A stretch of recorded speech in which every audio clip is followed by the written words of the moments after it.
The first time I saw the file, it was buried beneath satellite reports and NATO incident summaries from northern Russia. Documents so heavily redacted they looked burned rather than printed. I wasn't supposed to be reading them. My assignment had nothing to do with folklore or missing soldiers. I was investigating communication failures tied to Arctic surveillance stations near the Scandinavian frontier. But then I found the transcript, a translated account from the late 1600s attached to a modern NATO archive under one word, recurring. At first, I assumed it was a clerical error. Governments misfiled documents all the time, but the deeper I dug, the stranger it became. The reports described a vanished diplomatic convoy sent through an isolated Russian forest centuries ago. Entire families gone without signs of struggle. Search parties disappearing afterward. Priests documenting voices in the trees. And every modern report connected to that same region described nearly identical symptoms. Hallucinations, missing time, distorted radio transmissions, and personnel following sounds that weren't there. One recovered NATO audio file changed everything for me. The recording came from a reconnaissance patrol operating near the Arctic Circle in 2009. At first it sounded normal. Wind, boots crushing snow, standard radio chatter. Then the voices began. Operators started hearing someone calling them individually through the tree line. Wives, brothers, children. One soldier became convinced he heard his dead mother singing nearby. Another swore his commanding officer was screaming for help, despite standing 10 feet away from him. And then, beneath the panic, came something worse. Voices speaking old Russian dialects that hadn't existed for centuries. That was when I discovered the journal. Leather-bound, water-damaged, dated 1673. The final page contained only a single sentence written in shaking ink. The forest learned our names. I remember staring at those words long after midnight, feeling something I hadn't experienced in years as an investigator. Not curiosity, not excitement, dread. Because deep down, before I could explain why, I already knew this wasn't just history. Whatever happened to those people in the 1600s was still happening. The more I reviewed the NATO records, the more impossible the connections became. Modern soldiers reported the exact same phenomena described in the ancient journals. Time distortion, endless looping trails, voices mimicking loved ones, men wandering into the forest willingly, as though hypnotized, entire patrols vanishing without signs of conflict. One commander wrote that the woods themselves seemed to shift positions during the night, forcing his unit to wake facing directions they had not fallen asleep in. I've spent most of my career uncovering lies hidden behind official explanations. Governments bury failures. Militaries erase embarrassing truths. But this case felt different. The people involved weren't hiding incompetence. They were hiding fear. Every witness statement carried the same underlying tone. Not confusion, not trauma, but terror of something ancient and intelligent watching from beyond the trees. And the deeper I investigated, the more I began to understand why no one wanted this story told publicly. Because once you hear it, a part of you starts listening for the forest too. The story truly begins in the winter of 1673, during one of the coldest decades northern Russia had seen in generations. According to surviving records, a diplomatic family tied to regional negotiations between isolated settlements disappeared while traveling through a heavily forested trade route near the White Sea territories. They weren't peasants or wanderers. They traveled with armed guards, servants, supplies, and official escorts sanctioned by the Tsar's regional authorities. Entire caravans don't simply vanish without explanation, especially not ones carrying political significance. The convoy's final known stop was a remote village bordering a massive ancient forest the locals refused to enter after dusk. Survivors from the village later claimed the family arrived shortly before a blizzard rolled across the region. Witnesses described growing unease among the travelers after sunset, when strange sounds reportedly echoed from deep within the woods surrounding the settlement. Some heard distant voices calling from the trees. Others claimed they saw movement between the pines despite the snow falling too heavily for anyone to survive outside. The next morning, the convoy departed despite repeated warnings from villagers begging them to wait for safer weather. One translated church record described an elder physically grabbing the lead officer's horse and warning him, "The forest is awake." The officer reportedly laughed and threatened punishment for spreading pagan superstition. That detail matters, because nearly every account tied to this region repeats the same pattern: arrogance before disappearance. Those who mocked the warnings rarely returned. 3 days later, scouts sent along the trade road discovered abandoned sleds partially buried in snow. Horses still harnessed, supplies untouched, no blood, no signs of attack, just absence. It looked less like a massacre and more like an evacuation interrupted mid-motion, as though the entire group had collectively walked away from safety into the woods willingly. One scout later claimed he found footprints leading away from the convoy, but not toward any destination. They circled endlessly between the trees before disappearing completely. Panic spread quickly through nearby settlements. Losing a diplomatic family risked political instability, and local authorities feared accusations of rebellion or assassination. A decision was made to quietly dispatch a small detachment of soldiers into the forest to recover survivors before word spread further. Officially, it was framed as a rescue mission, but hidden correspondence between regional officials suggests they already feared something else entirely. One letter recovered centuries later warned that the area had been claimed by the old spirit of the woods, long before Russian settlements reached the region.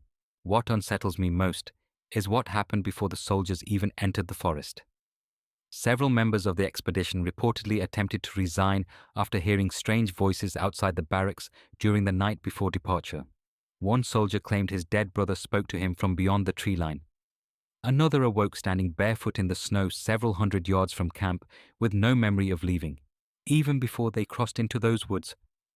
Something already knew they were coming. The expedition entered the forest beneath an iron-grey sky, while snow drifted silently between trees so tall they seemed to swallow the daylight itself. According to surviving journals, the woods immediately felt wrong. Not dangerous at first, just unnatural. There were no animal sounds, no birds, no movement except the wind sliding through branches high overhead. One soldier described the silence as heavy, as though the forest were deliberately holding its breath while they passed through it. The deeper they traveled, the stranger the terrain became. Trails marked clearly on maps began vanishing beneath impossible layers of fog. Landmarks appeared where they shouldn't. The men repeatedly encountered the same broken pine tree despite marching in what should have been a straight line for hours. At first they blamed exhaustion or weather conditions, but eventually even the officers stopped pretending coincidence could explain what was happening around them. Nightfall brought the first real terror. As the soldiers established camp, several began hearing noises beyond the firelight. Not animal calls, human voices, soft at first, familiar. One man froze after hearing his wife humming a song she used to sing before his departure months earlier. Another swore he heard children laughing somewhere beyond the trees.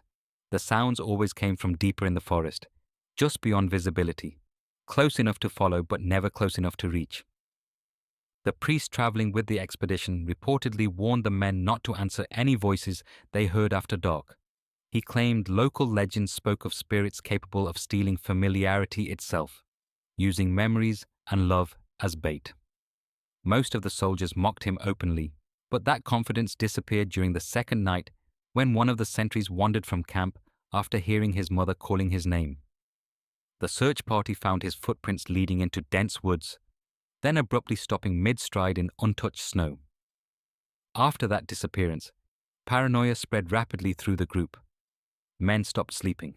Some began tying ropes around their waists at night so others could prevent them from wandering off. But exhaustion only made things worse. Several soldiers started reporting missing hours they couldn't account for. One journal entry described an entire afternoon vanishing like a blink, with the sun suddenly setting despite no memory of the intervening day. By the third day inside the forest, reality itself seemed unstable. Watches stopped working. Directions changed without warning. The men argued constantly over paths they had supposedly already traveled. And somewhere beyond the trees, hidden behind fog and endless black pines, the voices kept calling, always calm, always familiar, always asking the same question in whispers that sounded almost loving. "Why are you still afraid to follow us?" The first undeniable sign appeared on the fourth morning inside the forest. One of the soldiers, a young cavalryman named Mikhail, claimed he had heard crying during the night. Not distant screaming or animal sounds, but the unmistakable sobbing of a child somewhere beyond the campfire's glow. At first, the others accused him of dreaming. But when dawn came, they discovered footprints surrounding the perimeter of the camp. Bare human footprints. Small ones. Like those of a child walking through deep snow without freezing. The track circled the sleeping soldiers several times before leading silently back into the trees. The men followed the tracks despite the priest's protests. According to the journals, the forest seemed different that day. Denser. The fog hung unnaturally low between the pines, swallowing visibility until soldiers could barely see the man walking beside them. And then they found something impossible carved into one of the trees. Names. Their names. Scratched deep into the bark as though someone, or something, had been watching them long before they entered the forest. That night, the voices became clearer. No longer faint echoes drifting through the woods, but direct whispers close enough to feel against the ear. One soldier reportedly woke screaming after hearing his dead mother speaking softly beside him in the darkness. Another claimed he saw his brother standing between the trees just beyond camp, unmoving, smiling faintly, despite having died years earlier in war. The thing about the voices that terrified them most wasn't how loud they were, it was how gentle they sounded. Loving, familiar, patient. The first man vanished shortly before midnight. His name was Sergei. One moment he was sitting beside the fire sharpening his blade, exhausted but alert. The next, he simply stood up and walked calmly into the forest without speaking. At first the others assumed he was relieving himself nearby. But minutes passed. Then, an hour. When they searched for him, they found only his lantern resting upright in untouched snow, still burning. Around it were footprints leading deeper into the woods, alongside another set far larger than any humans. The surviving soldiers described seeing movement after that. Not directly, never clearly. Shapes between the trees that seemed too tall and thin to be men. Some swore they saw bark-like skin disappearing into the fog whenever lightning illuminated the forest. Others claimed the trees themselves appeared to shift position when no one was looking directly at them. The priest wrote repeatedly in his journal that the forest no longer behaves as God intended. Then came the tracks. Massive impressions pressed into frozen ground around the camp each morning. Humanoid in shape, but stretched unnaturally long, as though whatever made them possessed limbs built wrong. Stranger still, several tracks appeared vertically along tree trunks, nearly 15 feet above the ground. One soldier reportedly vomited after realizing the prints looked as though something had been walking among the trees rather than beneath them. From that point onward, sleep became impossible, because by then, every man in the expedition understood the same horrifying truth. Something inside that forest was studying them. The journals become noticeably unstable after the 5th day. Handwriting changes. Sentences repeat themselves. Entire pages are scratched out as though the writers no longer trusted their own memories. One soldier repeatedly documented the same conversation 6 separate times, each version slightly different. Another insisted the sun had not moved for hours despite them marching continuously through the forest. Time itself no longer behaved normally inside those woods. At first, the men tried to maintain military discipline. They marked trees to track direction, tied ropes between one another during travel, and established strict watches at night. None of it mattered. The markings disappeared by morning. The ropes were found untied without explanation. Several soldiers awoke facing opposite directions from where they had fallen asleep. Their bedrolls rotated perfectly toward deeper sections of the forest. One account described waking to discover fresh snow covering camp, despite no snowfall occurring during the night. The psychological strain began destroying the expedition from within. Men forgot conversations moments after having them. Arguments erupted over distances traveled and paths already crossed. One soldier became convinced they had passed the same dead horse hanging between the trees dozens of times, despite changing direction repeatedly. Another claimed he watched the forest physically rearrange itself around them while fog rolled between the pines like living breath. Food supplies began rotting unnaturally fast. Fresh meat blackened overnight. Water carried a bitter taste no one could explain. Several soldiers became violently ill after claiming they heard whispering coming from inside their tents while trying to sleep. The priest believed the Leshy was weakening them psychologically before attempting to separate them physically. According to Old Slavic law, the spirit didn't merely kill trespassers, it dismantled their understanding of reality until they willingly surrendered themselves to the woods. The translator traveling with the expedition finally confessed what local tribes believed about the entity. He explained the Leshy was not simply a monster haunting forests, but an intelligence bound to ancient wilderness itself. It could manipulate direction, distort memory, imitate human voices, and trap travelers inside endless loops until exhaustion and paranoia consumed them. Some legends even claimed time moved differently inside territories claimed by the spirit. Men entered forests for days and emerged believing years had passed, or worse, emerged decades later unchanged. By the sixth night, the soldiers stopped speaking above whispers. They no longer trusted their own senses, much less one another. Several journals mention hearing footsteps circling camp despite no visible movement outside. Others described waking from dreams they couldn't distinguish from reality. One soldier wrote a sentence that still unsettles me more than anything else recovered from those records. I fear we are no longer traveling through the forest. I fear the forest is traveling through us. The Leshy's mimicry became more precise as the expedition weakened. At first the voices resembled echoes, distorted imitations carried through the trees. But over time, they became perfect. Every inflection, every memory. The soldiers no longer merely heard loved ones calling from the darkness. They heard entire conversations, childhood songs, intimate phrases no stranger should have known. It was as though the forest had reached inside their minds and learned how to wear their memories like skin. One of the most disturbing journal entries came from the expedition's commander himself. He described hearing his daughter laughing somewhere beyond the fog shortly before dawn. Not vaguely similar laughter, hers exactly. He reportedly followed the sound several yards away from camp before stopping suddenly after realizing something impossible. His daughter had not yet been born when he left home months earlier. The voice wasn't recalling memory, it was creating one. Paranoia consumed the men after that. Soldiers began accusing each other of leaving camp during the night because they swore they had seen fellow expedition members wandering between the trees while everyone slept. One man nearly stabbed another after hearing his voice whispering outside his tent, despite watching him asleep beside the fire moments earlier. The priest claimed the Leshy was no longer imitating voices randomly. It was deliberately isolating them emotionally, turning memory itself into a weapon. Then came the encounter that shattered whatever remained of the group's sanity. During a heavy snowstorm, one soldier heard the commander screaming for help somewhere deeper in the woods. Several men rushed toward the sound and found a lone figure standing motionless between the trees. It wore the commander's coat, had the commander's height, but something about it felt wrong. According to the surviving account, the figure stood completely still despite the wind howling violently around it. One soldier approached cautiously and placed a hand on the figure's shoulder. The moment he touched it, the shape collapsed, not like flesh falling, but like bark breaking apart.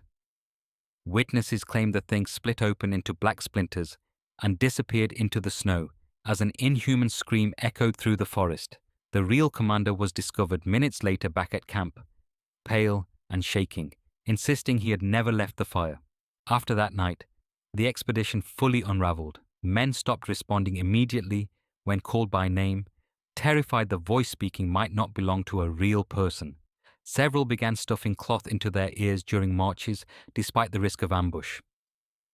But it didn't matter anymore, because by then, the Leshy no longer needed to lure them physically into the woods. It had already done something far worse. It had convinced them they could no longer trust their own minds. The expedition found the remains of the diplomatic convoy on what they believed was the 8th day inside the forest, though by then, none of the men trusted the passage of time anymore. According to the surviving journals, the soldiers emerged into a clearing swallowed by dense fog and dead silence. Snow covered everything in pale grey sheets except for the dark outlines of abandoned sleds half buried beneath drifting ice. The horses were still there too, frozen where they stood, harnesses attached, their bodies untouched by predators despite having clearly died weeks earlier. The scene made no sense. Supplies remained stacked neatly beside overturned crates. Jewelry and valuables had not been stolen. Weapons rested undisturbed inside the snow. It looked less like a massacre and more like an evacuation interrupted by something no one could explain. The soldiers spread cautiously through the clearing, expecting ambush or bodies hidden nearby. Instead, they found signs of panic without violence. Deep footprints circling campsites endlessly, overturned lanterns, and trails leading into the woods as though people had wandered away individually during the night. Inside one of the larger sled wagons, they discovered the journals belonging to the diplomatic family's patriarch. Most of the pages were damaged by moisture and frost, but enough survived to reveal what had happened during their final days. At first, the entries described confusion, voices outside camp, missing hours, servants claiming they saw figures between the trees. But as the writings continued, the tone shifted from uncertainty to terror. Entire sections repeated the same warnings over and over again. Do not follow the voices. Do not trust the forest after dark. One entry described the family awakening to find a young servant standing motionless beside the tree line at dawn. When questioned, the boy reportedly claimed he had spent the entire night speaking with his mother in the woods despite his mother being hundreds of miles away. Another passage described members of the convoy accusing one another of whispering outside tents while everyone else slept. Paranoia spread rapidly through the group until even family members stopped trusting each other. The final readable journal entry was written in frantic, barely legible handwriting, ink smeared across the page as though the writer's hands were shaking violently. It read, "The forest walks beside us now. It knows our grief. It wears our voices. God cannot hear us here." Beneath the sentence, pressed deep into the paper, investigators later found strange impressions resembling claw marks dragged slowly across the page. And what the soldiers eventually discovered beyond the clearing was far worse. Deeper among the trees, scattered across miles of wilderness, they began finding signs that the convoy had turned against itself. Blood-stained fabric, broken weapons, footprints suggesting people fled from one another blindly into the forest. Some bodies were eventually recovered, frozen in impossible locations far from camp. Several were found kneeling peacefully beside trees with expressions described as strangely calm, as though they had willingly surrendered themselves to whatever waited inside those woods.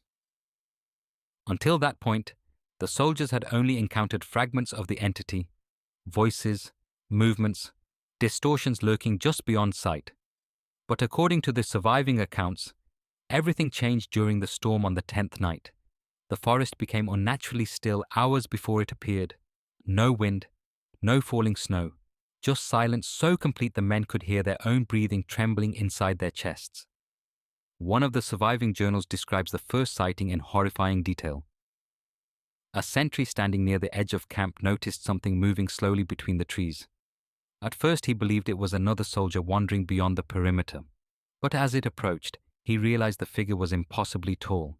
Its body seemed to unfold unnaturally from the darkness itself, towering high enough that its head disappeared briefly into the snow-covered branches above. The soldiers described the entity as constantly shifting, never fully remaining one shape for long. Sometimes it resembled a man draped in bark and shadows. Other moments it appeared fused with the forest itself, its limbs stretching like twisted branches beneath layers of blackened wood-like flesh. Its eyes glowed faintly from deep within the darkness, where a face should have been. Not bright like an animal's reflection, but dim and ancient, like dying embers buried beneath ash. Then it spoke. Not with growls or monstrous screams, but with the voices of the people they loved most. Wives, children, dead relatives, every sentence carried perfect familiarity. One soldier reportedly dropped his weapon and began crying after hearing his deceased father calmly asking him to come home. Another claimed the entity spoke to him using his own voice, repeating thoughts he had never shared aloud. The priest later wrote that hearing it felt like having one's soul opened and read aloud. The worst part wasn't its appearance. It was the realization that the forest obeyed it. Trees creaked and bent as it moved. Fog rolled unnaturally toward the camp in slow waves, swallowing firelight. Some soldiers swore the ground itself shifted beneath their feet when the entity drew near. It did not hunt like an animal stalking prey. It controlled the environment around it completely, trapping the men psychologically long before it ever revealed itself physically. The surviving witnesses all repeated the same horrifying conclusion. The LESHY wasn't feeding on bodies. It was feeding on fear, memory, grief, and isolation. It dismantled people from the inside first, using love and familiarity to break their sense of reality apart piece by piece until following the voices into the darkness felt comforting instead of terrifying. By the time the soldiers finally saw the creature standing among the trees, most of them had already lost themselves to it. By the 11th day, the expedition had collapsed completely. What began as a disciplined military recovery mission had become scattered groups of exhausted men stumbling blindly through endless forest corridors that no longer obeyed geography. The surviving journals describe soldiers wandering off without explanation, abandoning weapons and supplies as though responding to commands no one else could hear. Some reportedly walked directly into blizzards without resistance, disappearing calmly into white voids between the trees. Only a handful of men remained together by the final night. Starving, sleep-deprived, and psychologically shattered, they barricaded themselves inside the remains of an abandoned hunter's cabin discovered deep within the forest. Outside, the voices continued circling endlessly through the darkness. Some begged for help, others laughed softly. One journal claims the soldiers could hear members of their own group speaking outside the cabin, despite everyone being accounted for inside. Then the scratching began. According to the final surviving witness statement, something massive moved around the cabin slowly throughout the night, dragging long claw-like fingers across the walls. The men reportedly heard branches snapping high above the roof as though something enormous was climbing through the trees directly overhead. Every few minutes, another familiar voice would call softly from outside the door, sometimes sounding frightened, sometimes comforting, always asking to be let in. Near dawn, one of the soldiers finally broke. Witnesses claimed he stood suddenly and walked toward the cabin door with tears streaming down his face after hearing his wife singing outside in the snow. The others tried restraining him, but he reportedly whispered, "She's cold," before forcing the door open and disappearing into the blizzard. Moments later, the voices outside stopped completely. The remaining survivors fled shortly after sunrise, abandoning nearly all supplies in desperation to escape the forest before nightfall returned. Only 2 men eventually emerged from the wilderness weeks later near a remote northern settlement. But according to local records, both survivors believed they had only been inside the forest for 4 days. They had no memory of most of the expedition and reportedly screamed whenever questioned about what happened during the final nights. One survivor died shortly afterward from exposure and severe psychological collapse.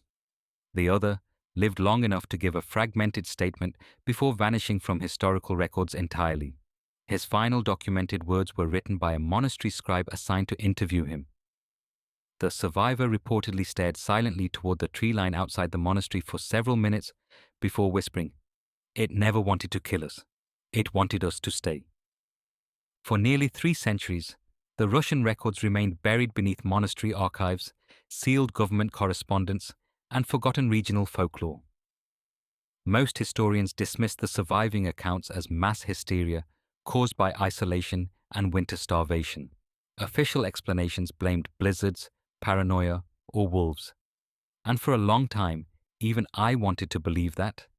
Because if the alternative was true, if something intelligent truly existed within those forests, then it meant the men from 1673 had not disappeared into myth. They had encountered something that never left. Everything changed in 2009 when NATO surveillance satellites began detecting strange signal disruptions across a remote stretch of northern Russian wilderness near the Scandinavian frontier. At first, analysts assumed the anomalies were caused by weather interference or military jamming equipment. But then reconnaissance patrols sent into the area started reporting impossible navigation failures identical to those described in the 1600s journals. GPS systems looped endlessly. Compasses spun without stabilizing.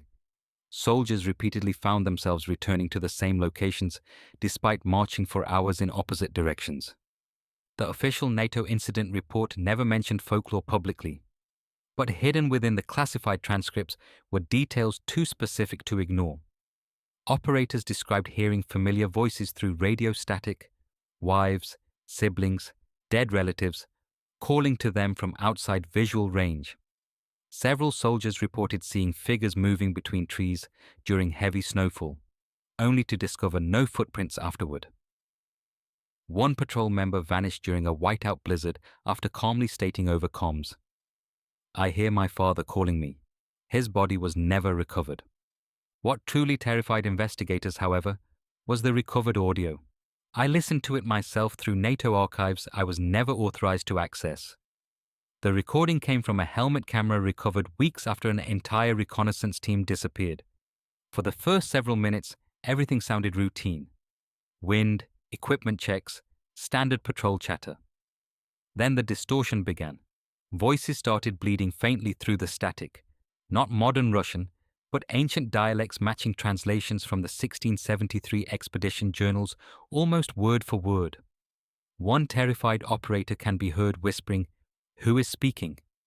before another voice responds softly through the comms in flawless Russian, "You already know us."